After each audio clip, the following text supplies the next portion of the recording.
I think we are now live. Boom, I think we're online, so perfect. Go ahead and drop some questions down in the comments here. It's a bit of a question and answer type session. It's been a while since I've done one. I'm not really even sure how long it's been. Let me just go off to the YouTube page real quick and refresh and make sure that you can actually see me, or that I can see myself really. It's probably even more important so I can actually answer questions in the comment section. Complicated this is. I'm using like a third-party software with a camera to record. It's just stuff. So I see myself on the screen here, which is good. In a second it should pull up and I will be able to go ahead and start answering your questions. Now it can be on anything sports tech related. It could be action cameras, it could be drones, it could be everything on my table. I realized I forgot my shotgun mic, unfortunately, so I'm using still a different mic from Rode. It's one designed for GoPros, actually, oddly enough, but the whole GoPro like mic setup thing on the newer Hero 5 and 6 cameras is a complete mess. So I really haven't. One day I might actually write a video or put a video or something together on how I do this for the GoPro side, but I'm reusing that mic today, so hopefully it works just fine. Let's see, folks are streaming in, which is good, perfect, good to see. Let's see. On DJI drones, coming a little. The internet isn't super strong where I am. It's functional, but not like awesome strong. To put it in context, usually I can upload a 4K in like 7 minutes at home. Here, that's taking like 2.5, 3 hours, give or take. Anyways, the first question comes from James. Are Garmin Vector 3 worth buying? I definitely think so. I think they're pretty. Any real technical issues with them. They worked out great. You saw my in-depth review back in November it is now. And then just this past week, they went ahead and they got the firmware update for Bluetooth Smart, which is awesome. So now you can use them with even like, some of Polar's lineup or Suunto's lineup. Really anything out there will now work with the Vector 3. There's still some kinks with some of those third-party. Polar V800 doesn't quite work yet properly. I think that stuff gets sorted out pretty darn quickly, but I know for Zwift, for Trainer Road, and all the big, you see the price is $999. Your next best option for pedals below that is the Favero Asiomo, coming in at like $720 something, $730 something, I think. Awesome pedals as well. There's a pair sitting in the closet right there. I just comes down to like preference on what they look like, to be honest, for me. And I think the Vector 3 pedals look prettier than the Asiomo because functionality standpoint and accuracy standpoint, both are awesome. Let's see, next, at a given power meter, I have certain power meters I like more than others within a category, but I think if you're looking at a power meter, you kind of need to decide what you want it for, what your use case is. Are you moving between bikes a lot? Are you not? If you're moving between bikes a lot, these have very different cranksets on them or very different bottom brackets.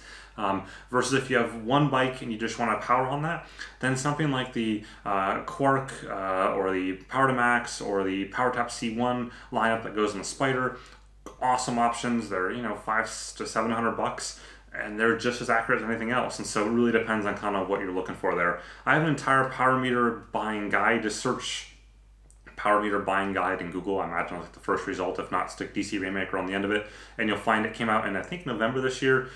Super detailed. It talks about every single power meter on the market, like literally every single one I go through. Let's see. Going back up again. Is the Forerunner 645 battery life good? It seems to be. It's right here. Battery life is really tough for me to test in a lot of ways. Until I like stick it outside, which I will do. I usually do that on the final firmware. But until I stick it outside, it's sort of like a random. I'm wearing it. I'm not. I'm testing it. I've been wearing the 645. I took it off of the stream here. But I'm wearing the 645 since, I don't know, December sometime. Every single day is kind of my normal watch, and a week of battery life on it, including like an hour to 2 hours every day of GPS activity. So I think that's roughly what I'm at, but it's always sort of tough. Any thoughts on the PowerPod, least expensive option? I think it's solid. I think it's pretty good. There are some caveats. You got to be aware of those caveats in terms of like changing road conditions or drastically changing bike setups and having a little bit of a bed-in or a little bit of a kind of calibration period of a few minutes. But I think for the vast majority of riders, it works really, really well. Obviously there's, again, pros and cons to it, but I think for that price point, it's getting almost too close, if you will, to some of the direct force power meters. So things that are above that are like $399, and if your price is $299, I'm probably going to go to a left-only crank, even though there's limitations on left-only too. That's just sort of my thought there. Let's see, someone asked about, Donovan asked, just got the Mavic Air in the mail today. Awesome. There's one sitting here, my desk is so overloaded here in Australia. I've got this tiny little room that I've like made my cave, and so it's like just I've got every little space I have to stack stuff up. Like you can't see how much $5,000 in gadgets on this side of the desk right here. But I love this little thing. It's great. You've probably seen my YouTube videos last week or so on it. The Mavic and Mavic Air that is in the high wind conditions, when an active track, all that kind of stuff. I'm pretty happy with it. I've got the unit that I bought is on its way right now to me. So this is the loaner from DJI, kind of the media trial one, but my paid one is on its way. It's the exact same color, so you wouldn't really notice the difference. But this is solid. Like the fact there's not a battery in it right now. It's over here somewhere. I charged on charger down there. But I can stick this in my jersey pocket, and I have on rides, and it's great. There we go. Is pretty cool. This, by the same time, the Spark is also really small too, and that seemed like $200-300 cheaper. So you can't go wrong either way. Let's see. Sorry about the video. Some people are saying it stutters a little bit here and there. I've tried to like shut other things off to hopefully that'll help a little bit. I've dropped my video stream myself down to like, what is it now? 480p. Let me drop it down to 240p. So I'm only seeing like the worst of the worst. Let's see. Yeah, Ben Harris says our NBN is not super across the board yet. So I actually do have NBN where I am right now. It's the Australians National Broadband Network thing. But this Airbnb location, the owner didn't pay for the super fast one. And I almost, when I started this, I was almost, but I just haven't like had the worked up the whatever you want to call it to offer that option to her. I might though, depending on how the stream goes today.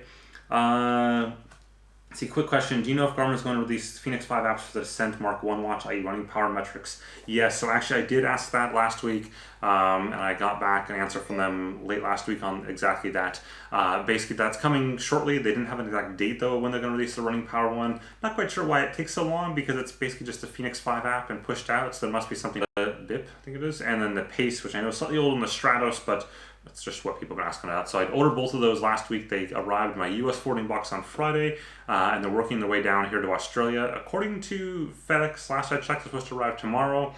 I'll believe that. Just before I started this live stream, like literally 5 seconds before I clicked the start button, I was about to tap it, and the delivery man came for another trainer. So me and the delivery man here are starting to get into our groove.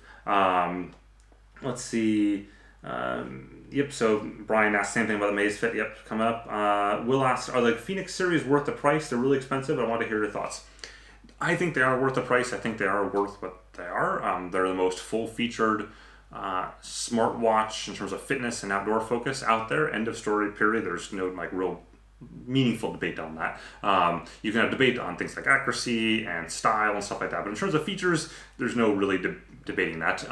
The question is whether you want or care about that. Like, so for me personally, I actually prefer running and using the 935 just because it's slimmer. It's just a style thing. Like I just like a super slim, lightweight watch. The Fenix 5S though is pretty darn close. But the 5S has issues with connectivity, as does the 5 to some third-party sensors, so the 935 doesn't. And the 935 is literally just a plastic Fenix 5.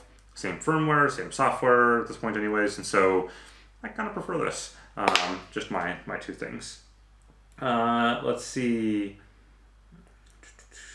Mark, sorry about the video cutting in and out. I keep on dropping the quality down here on my side, so hopefully that'll help a little bit. Let's see what else we got here. Do you prefer Tommy asked, do you prefer the P1 or the new Garmin pedals?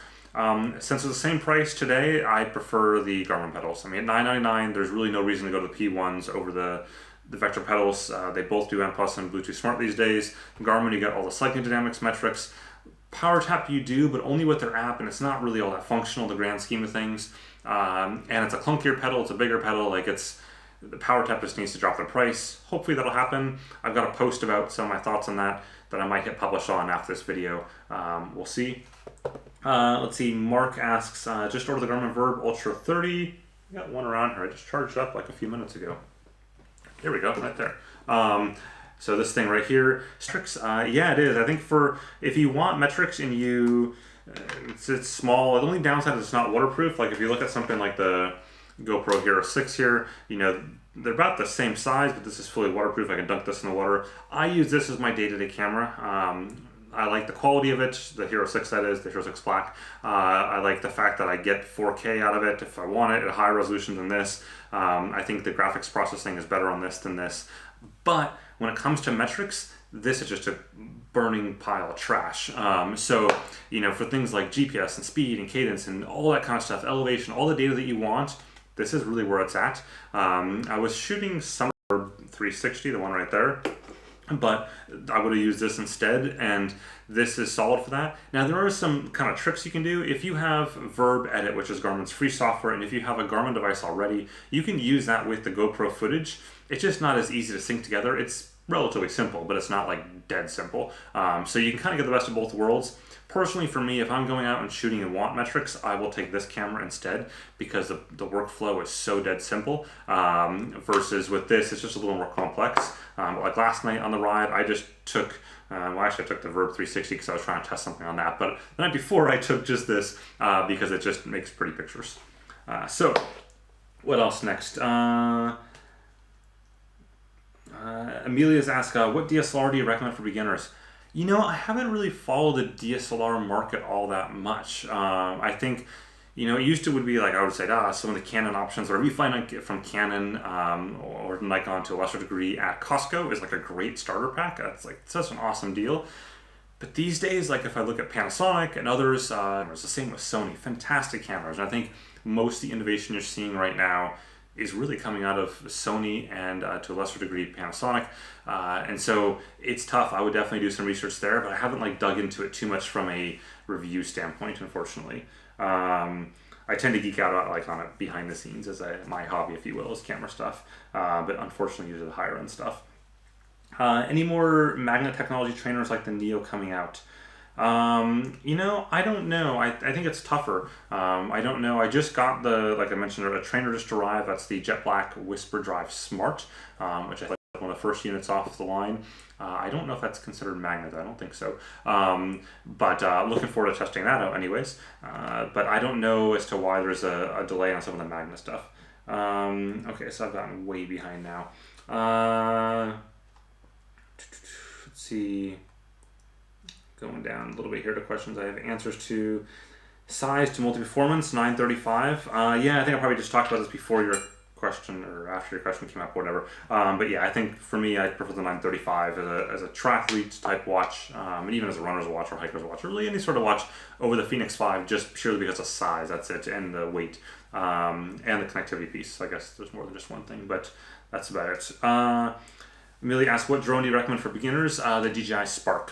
Hands down, start with the Spark. It's $399 in the US right now. I think it's pretty similar across the board elsewhere. That's an awesome drone. It's really hard to screw up. The advantage of something like this is that it has the rear-facing optical sensors as well as the forward-facing ones. I personally just learn on the Spark and then go from there. Do you have an in-depth review planned on the 645? Yes, the 645 is Garmin's music running watch right here. I do have an in-depth review planned, but only once I start shipping. I don't know exactly when that is. That was supposed to be like 3 weeks ago, and then 2 weeks ago, and then 1 week ago, and I'm not really sure where it stands right now. Once I hear from them that they have final firmware, then I'll kind of tidy things up, and usually within about a week or so of that happening is when I tend to drop a review. So I don't know if that's like next week, the week after. Right now, they'd be in the middle of Chinese New Year, which means that the manufacturing is all offline for about 2 weeks, as it is for virtually every company on the planet that is manufacturing in China and Taiwan. So that's probably impacting things for them as well right now. What are the best non-power pedals for beginner triathletes? Non-power pedals. I'm not sure if you're asking for non-pedals with power meters or non-pedals. As far as just pedals without power meter goes, whatever you are comfortable with then. Like if you like Shimano cleats, great. If you like Look cleats, great. I think either of those is probably a good option.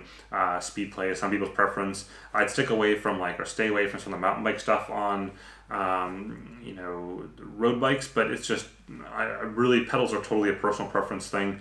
I've switched. I initially started on that's where all the power meters that are pedal based are going.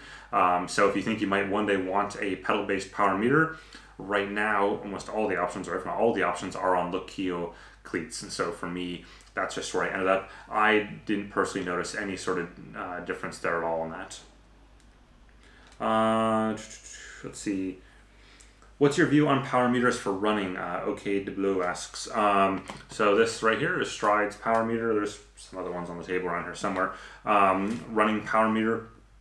I wrote a really big post on the Garmin and maybe 2 months ago now, I guess. And most of my like generalized thoughts were kind of summarized in that, which is that I think there's a lot of potential, but I think there's not a lot of like evidence to back up any of the accuracy claims that anyone is making. And the fact that they're all different. I can run with 3 or 4 different power meters, running power meters, and they're all give different numbers, means something there. I think they're certainly trending with that. I think there are things to look at, but I'm less convinced that the accuracy of the data here is correct today. And it would be one thing in some ways, I know I hate when people say this, if the data was consistent, but I don't even think that's true too, because like wind impacts running power meters potentially quite substantially. Terrain, like if you're running on a beach, for example, that impacts it. And so it's a tough ball game. Garmin's done some work where they've taken sensors and basically try to incorporate that into that. I'm not sure if that's better or even worse potentially, because in that case, like in a tunnel in a city where you get that wind tunnel type effect, then it may actually be opposite of what they're saying. So I don't really know what the answer is there, but I think it's something to keep on watching. Anyone who says that running power is useless is the same people that said 20 years ago that cycling power is useless. You should ignore those people, but instead you need to focus on whether or not it's delivering the right information today and it's accurate today. It will get there, zero questions about that, but I'm not yet convinced it's there. And I think part of that was also there's even disagreement on what running power is. Like, are you measuring what's hitting the ground? Are you measuring the output of your body from like a caloric standpoint? Are you measuring? There's so many different ways to measure it. And so like if you talk to scientists, they can't even decide on that at all. In fact, there was an Outside Magazine article about this like 2-3 weeks ago. I linked to it in my weekend review post talking about this. Ironically enough, they used a tweet of mine as like the intro paragraph, which is kind of funny. I didn't even know about this till later on. But that article does a really good job of explaining some of the challenges with running power. So anyways, let's see. Garmin HR on sale everywhere. Still a good idea to get it? I would be hesitant, like unless you get a hot deal on that. Like I think at this point, in my mind, a Phoenix 3 deal has to be like $249 or less. And the reason is that you're just seeing apps that aren't compatible with it anymore. And so like at $299, you're like, oh, that's a good deal for the watch. Then you remember that's not compatible with apps that have already started to come out, let alone what comes out over the next year or two. So you're effectively spending money on a watch that may not be compatible with things down the road. Now, if you don't, then go forth. Like, it's a great watch. But if you do care about some of the app compatibility stuff, then that's something to keep in mind a little bit. What's your favorite cycling head unit, Garmin or Wahoo? Do you know if Garmin Vector single power meter has cadence included in the pedals? Yes, it does have cadence. Favorite head unit right now, I tend to use the Edge 520 the most, or the Edge 1030 the most. I have the Wahoo Bolt. I love the Wahoo Bolt. You use the Wahoo Bolt over every pair to that unit into the data file from an ID standpoint. This affects no one else on this planet except moi, but it affects me in a really big way, and that means I can't actually analyze these files because I can't figure out which power meter is really the real Slim Shady. Versus when I use a Garmin, it records the ANT Plus ID properly into the file of just that one power meter, not every power meter I've ever paired to the unit. That's it. If Wahoo were to fix that, you'd probably see Wahoo Bolt on my handlebars quite a bit more. I like a lot of the mapping pieces. I like how easy it is to map stuff. That works great. Let's see. Best favorite apps for the 935? Mark asks. It's funny. I actually don't use a lot of apps on my Garmin devices. On my Edge devices, I use like Exerts on there. I guess some of the download or Strava type stuff is on there, but I don't know why. I haven't like seen a lot of killer apps in terms of true apps. For data fields, definitely I use the Stride data field of my 935. I use RunScribe data field of my 935. I use Garmin's power running data field. But as far as like straight up apps go, I just haven't I kind of go in and out of apps on there. I haven't found like the killer app yet for me. There's tons of awesome apps out there, but for me, let's see. Mark asks, I should tweet this out by the way. You want to join up and ask questions? Q&A session. I had this like Twitter window opened up for whatever long we've been on the session now, and I completely forgot about it. So I gotta do that before I forget. More than I've already forgot. Let's see, going back, I think I missed a few other questions up above. Okay, scrolling down a bit more. There we go. Varia radar, does it save passing cars in a fit file or just displays on the head unit? It's a really interesting question. So Garmin Varia radar is a radar you put in the back seat of your bike, and it automatically goes ahead and it flags when a car goes by, or cars are passing you, or cars approaching you from behind. Really cool technology. Doesn't work very well in the cities, but if you're out in the middle of nowhere, it works really well, because then you find cars that you may not have heard. I found it super useful in the Alps, oddly enough, in particular the Austrian Alps, where the driver's a little bit faster than they are on the French and Swiss Alps, and that was great because I could be going around these curves and you're going downhill, but you wouldn't hear the car behind you because the wind is too much. And so that was awesome that it flagged me that, hey, there's a car behind you, and even tells you if the car is going super fast, like going too fast for an approaching speed. And so that was really useful to me. Also great when you're out riding in the countryside and you just kind of zoned out to sort of get that alert when the car is like a couple hundred meters behind you that, hey, there's a car coming up. Just make sure you get back into your little space in life. Anyways, as of this point, they don't write that to the fit file to my knowledge. I really wish they did. I think that'd be super cool if they did. I think there's some interesting data analytics there.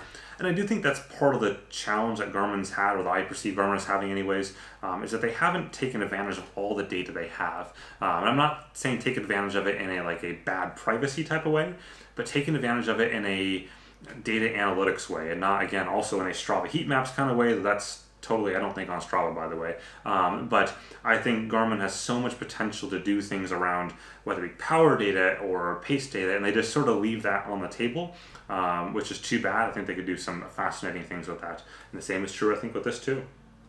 Let's see.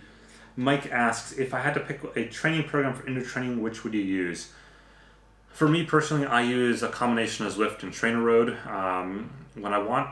When it's a weekday and I have very low motivation to ride, I typically jump on Zwift because I find I can make 40 to 45 minutes or so go by really quick. I don't think about it. When I want more structured training, I typically jump on TrainerRoad. And so for me, that's like, I can zone out in an erg workout. I generally prefer erg workouts over like video files and stuff like that. If you're looking more for video type workouts where you see the outdoors, I would look at something like Ruvi now, it used to be called Cyclops Virtual Trainer. I would look at Ketomap is another great one. I would look at there's one more that supplies videos to Tax and others that I'm completely blanking. It has super high quality videos. I apologize. I'll think of it at some point. Those are what I would say are your best options for that side. But for me personally, I have both subscriptions to TrainerRoad as well as Zwift is kind of what I pay day to day. Marian asks, I'm turning 18 soon and want to buy a watch. Thinking about Garmin. 935 is a dream watch, but not necessarily very expensive. That's true. Also considering the 735 of the Phoenix. Any suggestions? Yeah, I'd say if you want to save a little bit of cash, the 735 is an awesome option. It's really what I was actually using before the 935. The only downside is that it doesn't have a barometric altimeter in it. So that means that it's going to have a little bit wonky data during the run or during the correction on Garmin Connect, and it won't support Garmin running power. A little bit better Connect IQ support for apps. That's probably where I would head towards more than anything else. Fiandro, sorry, probably Welsh. Sorry, I'm completely butchering that name. What location of the bike is the best to put a power meter from a reliability and durability standpoint? That's hard, and there's a lot of debates on that. I would say, from a durability and reliability standpoint, probably a competition between the rear hub is pretty darn durable location, and we've seen PowerTap really succeed with that, with their hub being like literally just a tank. Everyone in the industry knows it's a tank. It's a great spot for one. And then I would say the crankset is a pretty solid location for one as well. Crank Spider in particular is a solid location. But realistically, we don't really see a lot of durability issues with power meters across the board. I think there's been a lot of concerns around pedal-based power meters, but by and large, those haven't really played out. Most of the durability type issues, as I bang my leg on the table there, have been around water ingest with caps, and that's impacted both pedal-based power meters as well as crankset-based power meters equally, whether it be Stages having issues or PowerTap with their C1 having some issues with water ingest, or power top with their P1 having water. I mean, all these players have had Quark had water ingest issues. So it's really that battery cap is what you kind of live or die by, and how that's done and where that location is doesn't seem to impact reliability. I think the concern on pedal base was that, you know, you hit your pedal a lot more and stuff, but it just hasn't been an issue. Like, we're now, I don't know how many years, 5 years or so into having pedal based power meters, and yeah, people have hit their pedals on the ground and done bad things, but it hasn't been what people think they are. It's really hard to hit your pedal on the ground, by the way. Like, it's something that people think happens a lot. Just doesn't happen. And I drop my bike all the time, like it's on the ground. It happened twice yesterday while I was taking pictures. No issues. There we go. I missed one here. Okay to Blue asks, optical heart rate monitors eventually will be superior than electrode-based ones, or do you think they already are?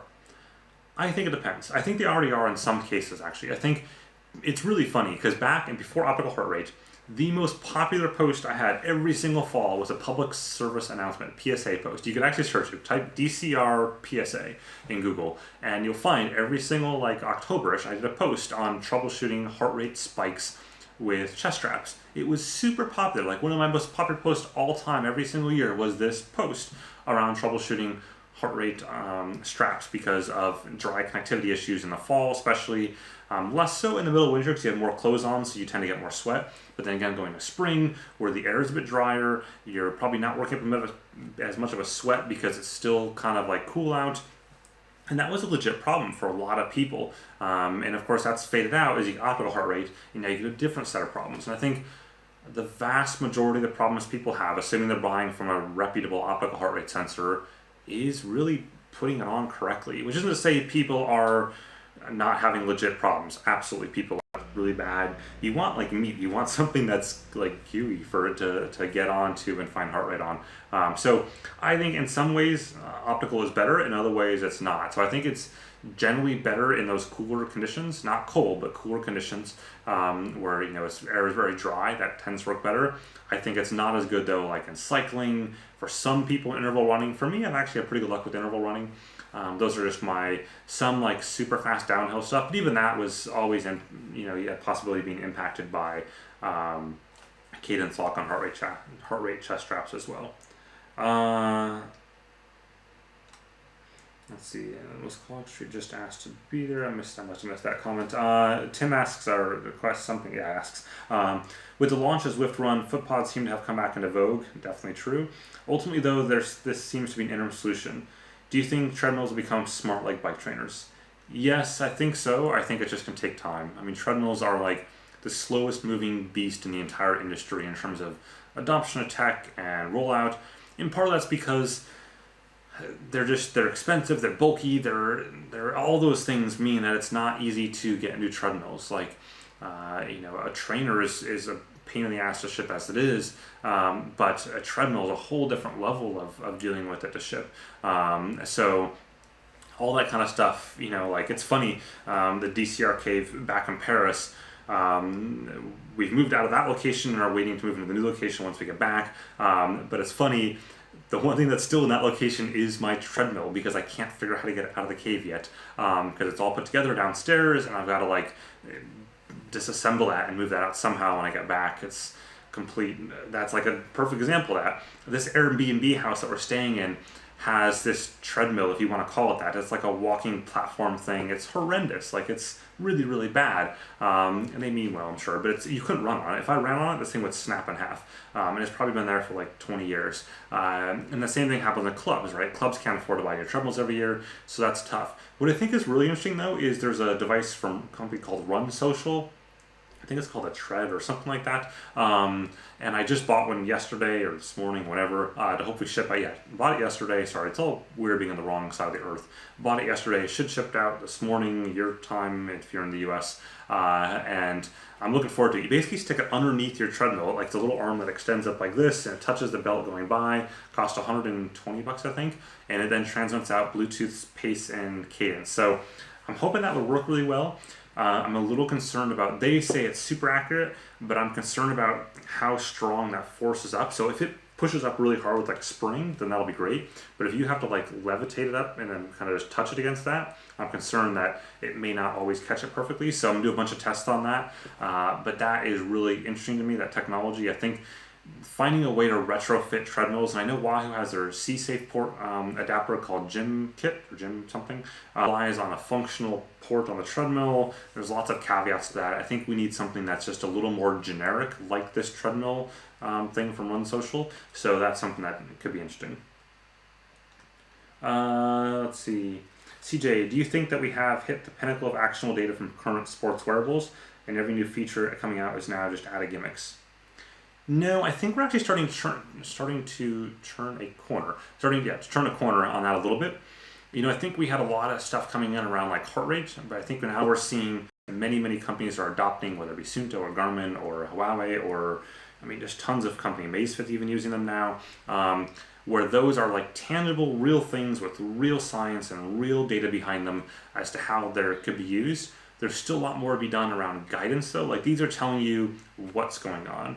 They're not yet telling you how to do that next thing. And I think, yeah, you know, there's certainly watches that can say you should recover for 5 days or 7 days or whatever hours.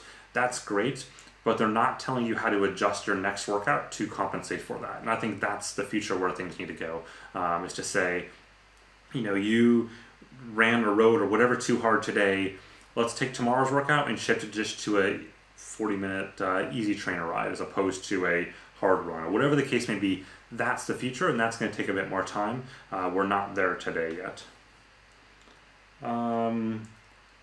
Jason, just got the Edge 1030 and there are 2 Bluetooth connections that appear on my phone. Should I be connecting to both? Yes.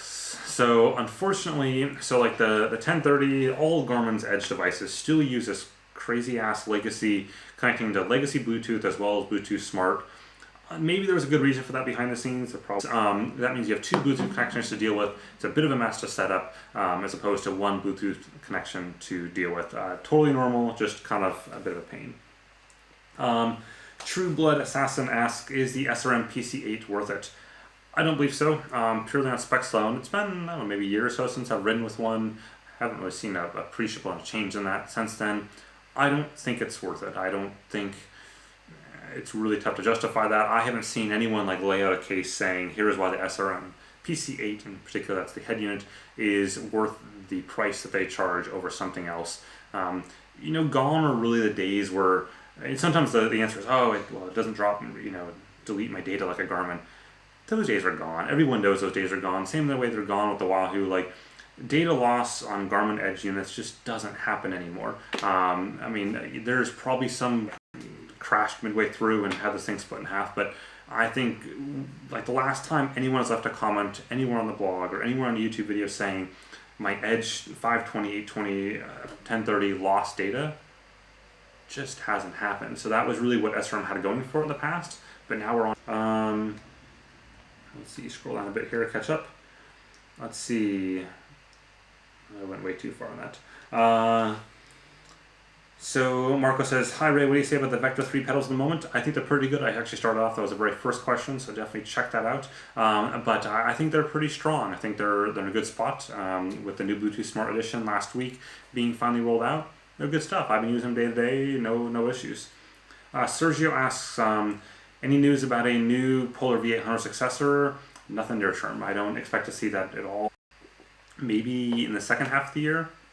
I think, talking to Polar about it, they're trying to find basically the right balance. Certainly Polar announced last spring on a podcast that they had a V800 successor planned for this spring. That's not going to happen. But they're trying to figure out, like, what are the killer features? And, I talked to them a lot about this sort of CES. Most of it's sort of off the record, but I'd say the summary of that conversation was essentially they don't want to roll out a watch that's just a catch-up watch. They want to roll out a watch that is jumping ahead. And so if they're rolling out a catch-up watch, they're going to end up in effectively the same spot they are now, trying to compete with Garmin with the right features and be unique and, not necessarily have all the features of like a 935, but have different, better, unique features to make that work. So we'll see if they can do that, but I don't expect that anytime soon. Let's see. I think Landis, ? And other treadmill manufacturers will connect to the Wahoo stuff. Yeah, so they can certainly use the Wahoo gym port if they have a C-Safe or gym adapter. It's a little like thing like this that plugs into the back of a treadmill that has a C-Safe port, which is an industry standard way of treadmills talking to stuff, and most gym treadmills have that. But whether or not those C-Safe ports are enabled and functional is a whole different beast. But I think Wahoo's on the right track there, but I also think they need to have another device that just universally works with any treadmill across the board, period, in terms of at least transmitting pace and I guess pace. You can't really do cadence. Maybe you can from underneath the treadmill itself. You probably could, because you could probably detect that bounce pretty easily. Let's see. Dave asks, any exciting swim tech to come in the next couple of years? Would love to have data to help with swim, form, drag, etc. No. I don't think so, unfortunately. I love to say there would be. I'd love to say there would be, but I don't think so. It's really tough. The swim market's incredibly tough because swimmers don't care about it. And it makes it really, really challenging on so many levels. Like if you're average advanced swimmer, if that makes sense. If you go to a swim team and your average swimmer on that team doesn't wear a watch, they don't care about the data, all that stuff. And so if that doesn't happen, then it's really tough to get products developed because you don't have like this momentum behind you you don't have it from active people in the sport. It makes it really, really tough. There are certainly companies doing little things in swim, whether it be like heads-up display swim goggles that you can see where you're sliding and that kind of stuff. But by and large, like swim progress is just so dismally bad right now. Let's see. Fiandra asks, I know you're not a fan of the Power to Max NG Ecos battery cover. Would you still recommend it, or would you prefer the Favero battery or Favero pedals be a better option? Yeah, I'm not a fan of the battery cover, so I think it's a poorly designed piece of crap. But that said, it hasn't really been a problem for people. So despite that, anyways, I haven't had a single complaint about that in terms of people killing their units. And you figure units been out now over the course of the winter, which is the time period I was concerned about. And the challenge of the battery cover, it was this little tiny rubber stopper that so if you plopped right out and you talk about winter and grime and dirt stuff getting in there, over time that micro USB adapter would wear out, and so get broken basically. And it hasn't happened yet. I guess it's only February. Even to like spring, we'll see what happens. I love the Favero Asioma pedals. I think they're great. But again, maybe my concerns are unwarranted on the Power to Max stuff.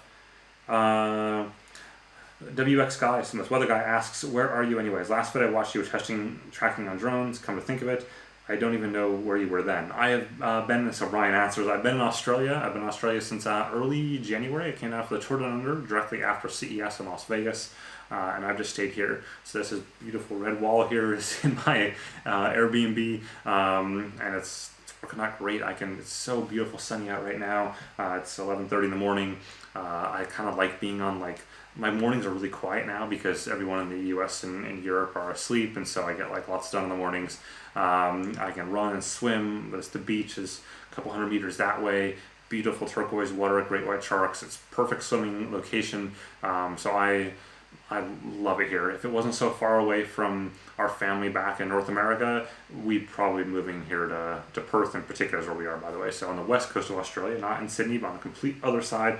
We're in Perth, or more particularly, I guess, Fremantle area. It's just nice. I don't have to think about all sorts of gear when I go out cycling. Let's see, scrolling back up here again. I skipped over a few questions or missed some questions. Here we go. Eric O asks, we need DCR Gorilla Garmin Engineer Show. It'd be fun. It's always tough getting big companies to agree to these sort of things. Maybe I'll get them to agree to a live chat sort of thing in April when I go out there. I'll go into their headquarters for the Garmin Connect IQ Summit Symposium, something. But basically it's their big Connect IQ Developer Summit where third-party developers all come in for that. I went last year for that. I was only able to stay for just the day, so it's kind of a bummer I couldn't take part in the entire conference. I just went and gave the keynote speak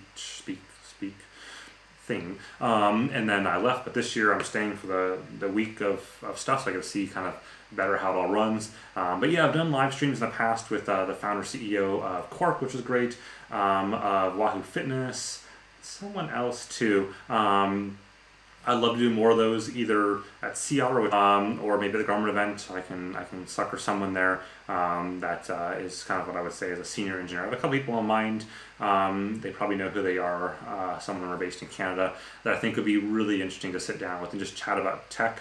And also some folks in Kansas too, and chat about some of the stuff kind of behind the scenes, why decisions are made.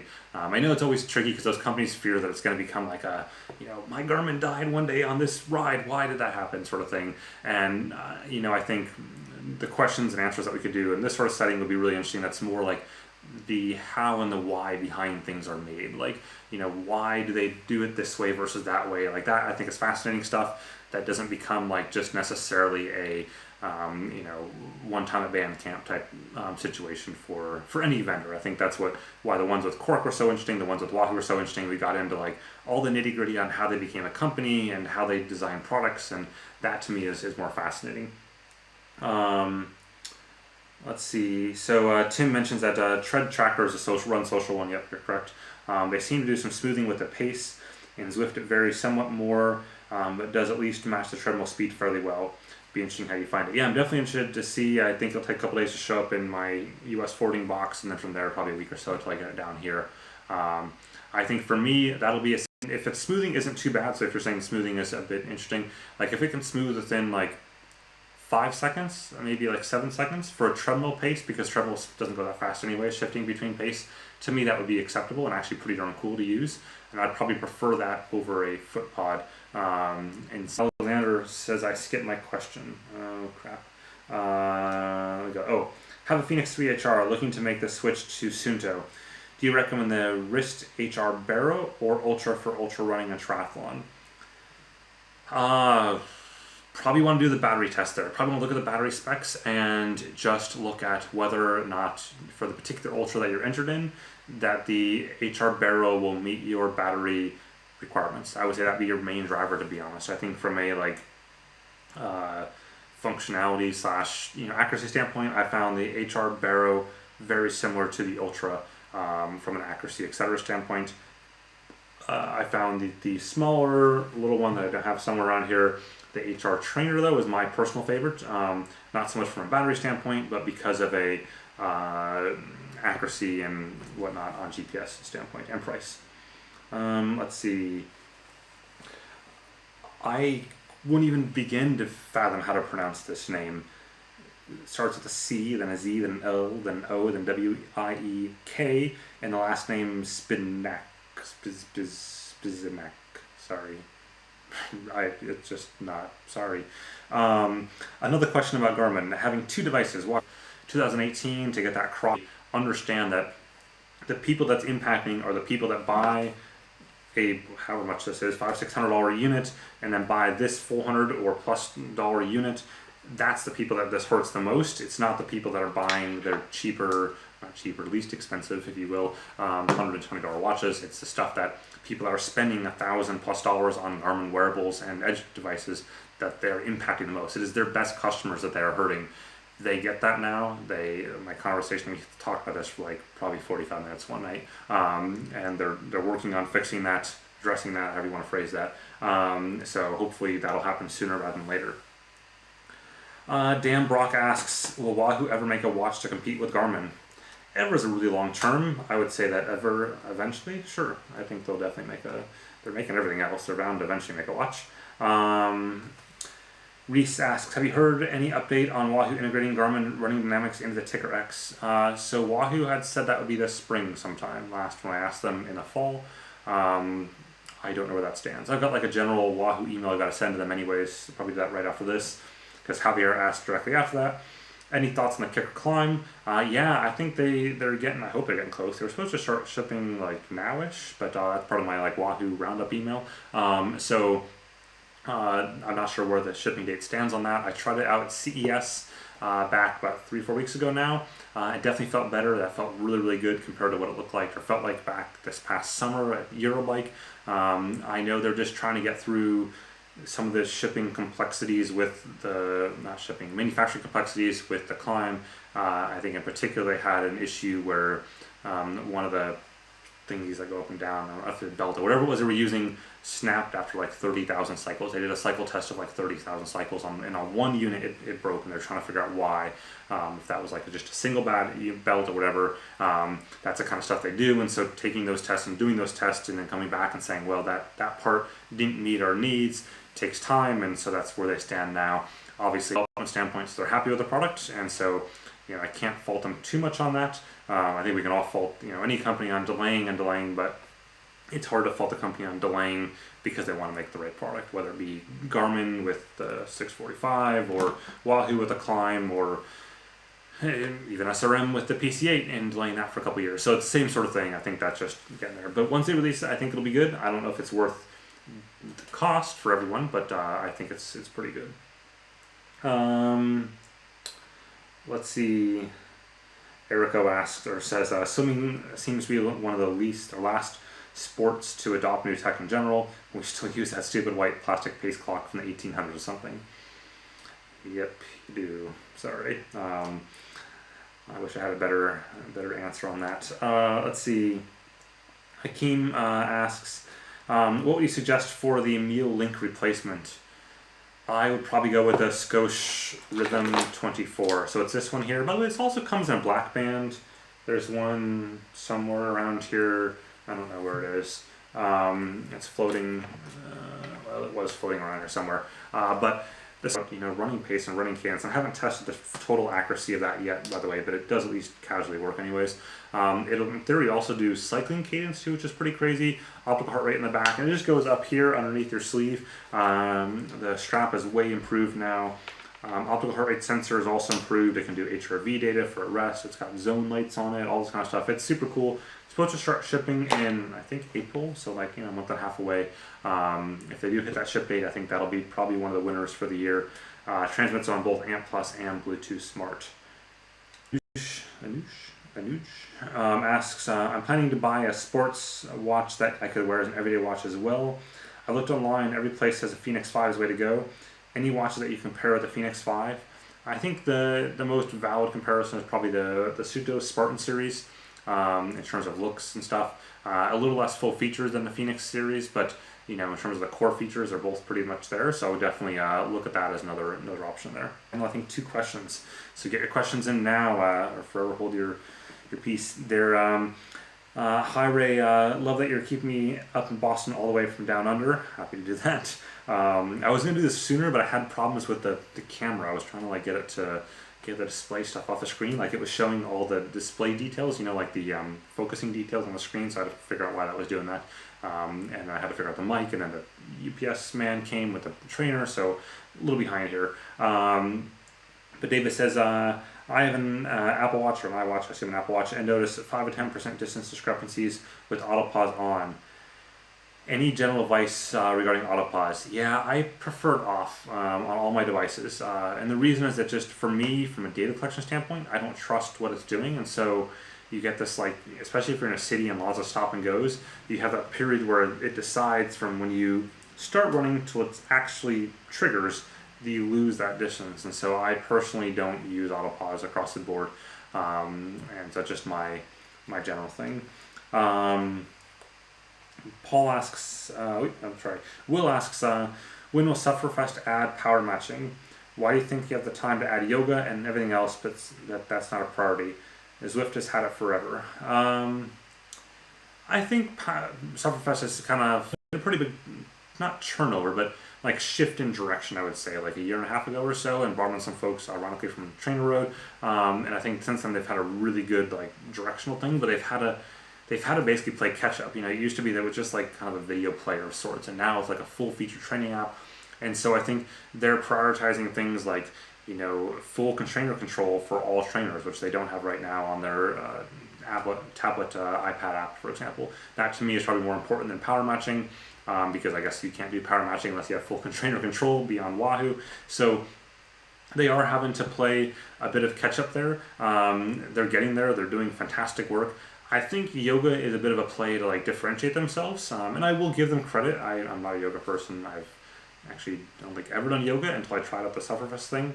So I think they're onto something there with a little more full feature stuff. Any any coach will tell you that, like a triathlon, running, whatever you want to call it, coach will tell you that, you know, core strength type stuff is a huge, incredibly important part of your diet of training. And I'm sure if my coach is watching right now, he'd be like, yeah, so why don't you do it then, Ray? So it's kind of straightforward. I think the mental coaching stuff is a bit more complex. It makes sense. I don't know if the return on investment on that is there for them, to be honest. Like, I think probably very few people actually use that compared to how much time they invest in that, which is probably a lot. But yeah, power matching, I don't know when it's going to be added. I hope it's soon. They are answering questions, by the way, on the thread on the Sufferfest post that I made last fall about their whole 4D thing. They are very, very active. The CEO and their employees are very active in that, answering questions. And since it's Australia time right now, middle of the day, they will probably answer all sorts of questions like almost instantly, which is kind of cool. Let's see. Paul Kemp asks, hey Ray, I've seen your reviews on the PowerTech P1 pedals and Vector 3 pedals. What are your thoughts on the single-sided variants of the same pedals? They I can't even talk anymore. They basically mirror the dual-sided thoughts in terms of pricing, all that kind of stuff. That said, my thoughts on single-sided pedals is that if you don't plan to move between bike slots, that's where the pedal thing is useful, and you don't plan to upgrade to dual-sided, then I would honestly go with like a spider-based option, like a Quark Power to Max, PowerTech C1, that sort of thing. Versus if you do plan to go to power to dual pedals, then I would look to the same guidance that I have on the dual side for single-sided, if that makes sense. So in other words, apply whatever I've said on dual-sided in terms of pricing, all that stuff, to single-sided, and you're pretty much good to go. Shane Miller, awesome stuff. Hit his YouTube channel up all the time. I think he just got back from New York, I think. So it looks like he's finally gotten off the never-ending plane that is New York to the West Coast to Australia. So congrats on making it. I assume you're still alive, or at least. Thanks for sharing the story at the Stoke. That must be an Australian thing. The Stoke at Tour Down Under Adelaide. Any chance of reviewing the new 2018 Jet Black Whisper Smart Trainer? So, have I got something for you, since you might have missed the first part of this? So just before I clicked the start button on this thing, like I was about to hit the button, the truck man showed up at my door. I was worried. I was almost going to write on like a piece of paper that if he came midway, to like just put that up on the laptop for a second and be like, BRB, delivery man here. But he arrived, and if you can see that there, I don't know if you can see it very well, that is a new Whisper Jet Black Whisper Drive Smart Trainer. It is here. I'm going to unbox it here in a little bit. That's the one that's downstairs. That's a picture I took just after he left it on the doorstep. So coming up sooner or later, hopefully sooner. Jeff Hancock asks, is the Element Bolt a good update if you have the Edge 510? Yeah, it's a great, I think you'd be really happy with that upgrade. Mike Gurin asks, just got the Phoenix 3 HR over the Phoenix 5 for a great deal for $300. Thanks for your awesome review. Any tips on use? Did I make the right choice? We talked about this just a little bit ago. You know, it's tough. Like, I think, from an app standpoint, if you don't care about the apps, then definitely you made a great choice. If you do care about apps, then that might be a bit more challenging long term, because some of those apps like Garmin Running Power, for example, aren't supported. Though certainly Stride Running Power is, and Run Stride Running Power, and everyone else except Garmin. And so, whatever there. But yeah, I'd say in terms of like any tips on use, I would say, before your first run, stick it outside, let it get satellite for like 15-20 minutes. That'll help kind of the accuracy on the first run. Also make sure that, before you start your first run, make sure you have optical heart rate lock on your wrist, meaning that it has locked on. Make sure you're wearing it nice and snug. Make sure you're wearing it here and not on your wrist bone. And then you should be in good shape. Oh, and of course, update the firmware. Definitely update the firmware. Tons and tons of new stuff since it first came out. Jesse Wicks asks, how is the weather 4 kilometers away? It is beautiful blue skies, not a single cloud in the sky. It is awesome. I was tempted to go for a question here. Any updates on the release date for the Garmin's 41645? I have not heard. It's on my to-do list to shoot them a note and ask them what the dealio is. I know they were hoping to get things out last week. I don't think that happened to my knowledge, which means they're probably now into Chinese New Year. So that started last week as well, so that runs for 2 weeks, but there's usually like a period of spinning back up again that also kind of takes like a few days to a week. That impacts all the factories in China, every single factory for every single company. It's like the biggest event of the year in Asia, and then of course also Taiwan as well, and so that's where Garmin's own factory is in Taiwan, and that's undoubtedly impacting them there as well. So as soon as I hear on that, I will drop a note, and then within about a week of them starting to ship out to normal consumers, then I will probably drop my in-app review. It is right here. I've been wearing it every single day since basically December sometime, before it even came out, and so I like it. As a running watch, I like it a lot. It works pretty darn well for me. So almost every single run, if you look at my Strava account, it's linked in the description normally. It will be by the time I finish editing this video, to click the add the stuff in there. Then you'll see, or you can look on any of my videos right now, you can see the Strava link there. Every single run in the last